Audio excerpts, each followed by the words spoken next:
Hello मित्रांनो, प्रवीण बागायतदार YouTube चॅनलमध्ये एक नवीन व्हिडिओ सोबत तुमचं पुन्हा एकदा सगळ्यांचं स्वागत आहे मित्रांनो. तरी बघू शकता आपली शिडकॉन जशी की तुम्ही मागच्या व्हिडिओमध्ये बघितली होती आणि आता ही तोडाला आली मित्रांनो. आपण हिचा कालच व्यापाऱ्याला सौदा केलाय. 14 रुपये किलोनं आपण ही दिलेली आहे. पण त्यामध्ये एक अडचण होती मित्रांनो. बरेच डुकरं त्यामध्ये आतमध्ये घुसत होते. त्यासाठी आपण बघू शकता तुम्ही ही अशी तार आणि बांबू लावून घेतलेली अशा पद्धतीने. हे डुकरांनी जर बघितली तर अतिशय जास्त प्रमाणामध्ये नुकसान केले मित्रांनो. तुम्ही बघू शकता, तुम्हाला दाखवतो मी व्हिडिओमध्ये. बघू शकता तुम्ही अशा प्रकारे नुकसान केले मित्रांनो, बघू शकता. अतिशय जास्त प्रमाणात नुकसान केले मित्रांनो.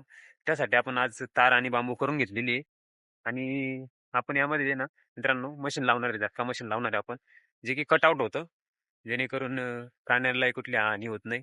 आणि आपणही कधी रात्री बेरात्री समजा आलं चुकून जरी आपला धक्का लागला तरी आपल्याला सुद्धा काही होत नाही मित्रांनो. फक्त ते कटआउट होतं आणि एक झटका मारून सोडून देतं मित्रांनो. आपण ते मशीन तिकडे शेडमध्ये पत्रामध्ये ठेवलेलं आहे. मी दाखवतो मी तुम्हाला पुढच्या व्हिडिओमध्ये. तर असेच शेतामधले व्हिडिओ पाहण्यासाठी व्हिडिओला लाईक आणि चॅनलला फॉलो करून घ्या मित्रांनो.